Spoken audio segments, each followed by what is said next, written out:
Hi, Nigel.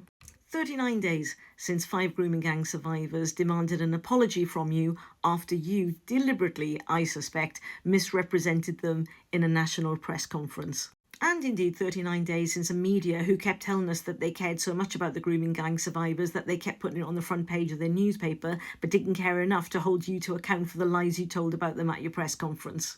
Once again, it's the local newspapers that seem to be holding you to account. Here's the press up in Scotland pointing out the Falkirk police have denied what you claimed yesterday in your press conference. And I guess for people who aren't in the cult, with an L, Nigel, it begs the question, if the danger from these refugees is so great, why are you having to lie and exaggerate the dangers? Because surely you wouldn't have to do that if there were a real threat from them. It's almost like you're making it up. Speaking of making things up, I spoke yesterday about how Camilla, over on her Telegraph podcast with Jacob Rees-Mogg, were really getting into the idea that the left wing were desperate to bring you down because you're such a threat to them. I mean, obviously, it was just their way of reframing the fact that 28 people have now come forward and named you as a fascist fanboy when you were a schoolboy. Which, as I've always maintained, Nigel, wouldn't have been a problem had you just gone, I'm sorry, that was wrong, as opposed to what actually happened is you carried on that narrative into your adult life. Now, here's an interesting article that I came across today, written by Tory boy Andrew Pearce, no less. Now, you've always said that it's thanks to you the BNP was no more, but seemingly you'd met with their head of research back in the day. They'd found a picture of you with Mark Deven, who was the author of an anti-Semitic pamphlet called Mindbenders. Here's the picture in question. There's you, Mark, and somebody called Tony Lacoma. Lacoma had served 2 prison sentences at this point, one for possessing explosives and one for an assault on a Jewish schoolteacher. Though interestingly, when you were questioned about your relationship with Lacoma, bizarrely, you said you'd never met him. You couldn't understand why he was in the photo, which was a little bit like that time when the German magazine asked you about why had you met with the Russian ambassador and you said you hadn't, and then this photo turned up. It's like he suddenly appeared in the photo too.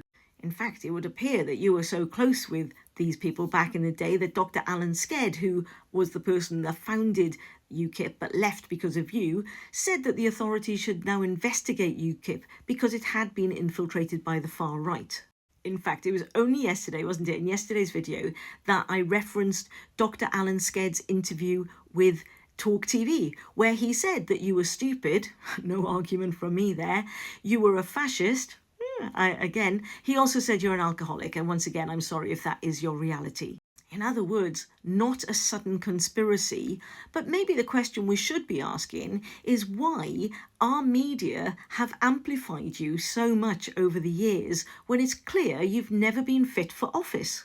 Because let's face it, your narrative has always been intrinsically racist, and whilst not all your supporters are necessarily racist, it's also fair to say that racists really like you.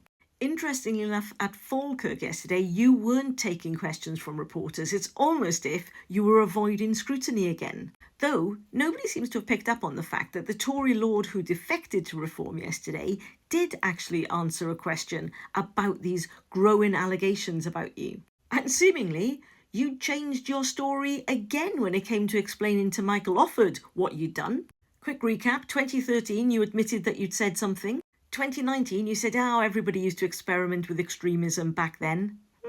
But by 2025 you've rolled back on it and there's a barrister sending out letters threatening to sue for defamation. Swiftly followed by an interviewer asking you about it, by which point you sort of said, well, you sort of had said things, but it was never with intent.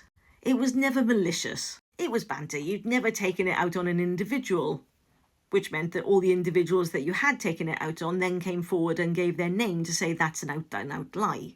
With that historical rebuttal in mind, yesterday Michael Offord said that yes, you had said that you'd used intemperate language, and you wouldn't use that language today, which would imply you need to be giving out apologies as opposed to threatening people with defamation claims. But it also supports Dr. Alan Sked's claim that you're stupid. And as if things couldn't have got any worse for you, now the other parties are asking if there can be an investigation into your crypto links. So this is off the back of your £9 million donation from Christopher Harborne. So seemingly that donation was given on the 1st of August. And if people don't know, Nigel, Christopher Harborne has substantial ties with Tether, a cryptocurrency. That'll be the same Tether that you did a name check to on LBC in September this year. Now, you were very clear, weren't you, in a press conference that he didn't want anything from you for that 9 million. He was just doing that because he's a good person that wants to support reform. But there are questions, aren't there, if it's the next month you're suddenly sort of, well, advertising it as part of an interview. For those people that aren't really into cryptocurrency, they might not realise the importance of Tether. Well, important to money launderers. Oh, and important to Russia, who seem to be using Tether in order to get around some of the sanctions. I mean, with all the fuss around were you a fascist fanboy or not, answers on a postcard, but the answer is yes. Everybody's forgotten about the Russian thing, so I'm sorry if I've brought that back up. You know, about the fact that Reform's leader in Wales, Nathan Gill, has just been sent down for 10 years for being a Russian asset, for saying the exact same things that you used to say in Brussels, but he got paid for it. That said, do you know what ties all of this up together quite nicely? Your relationship with Steve Bannon. It has a bit of Russia, it has a bit of conspiracy, it has a little bit of fascism. Here's the video where you and Steve Bannon are discussing you being like the populist mouthpiece in Britain for an organisation that he was going to fund. Speaking of tying things up nicely, in that video of you and Steve Bannon planning this sort of far-right takeover with populist politicians, you speak about getting Steve Bannon in to have a chat with the guy that runs the Telegraph. Like, we hear you talking about how you can get Bannon in through the side entrance to meet with, in the video you call him Freddie, but Frederick Barclay, the co-owner of the Telegraph back then. That would be the Telegraph that Camilla works for. You know, Camilla, they're saying the establishment's trying to bring you down as opposed to hold you to account. So that thing that Steve Bannon and you were talking about in the video became a thing known as the movement. There you all are, having a little meal out discussing it, along with your partner. That'll be the partner that bought the house for cash down in Clacton, the one that you said that you'd bought. But interestingly enough, the media have forgotten to ask you about that anymore as well. Which all then ties into a video I made a little while ago when I said, oh gosh, Farage is in the Epstein files because you were mentioned 20 times. Not for any of the seedy goings on that were going on at his island, but because Epstein was the person backing Steve Bannon. Like, when you're hearing all of this put together, Nigel, are you, like me, amazed that the British media have never actually fully investigated you? Anyway, look, that's all gotten a bit dark now, hasn't it?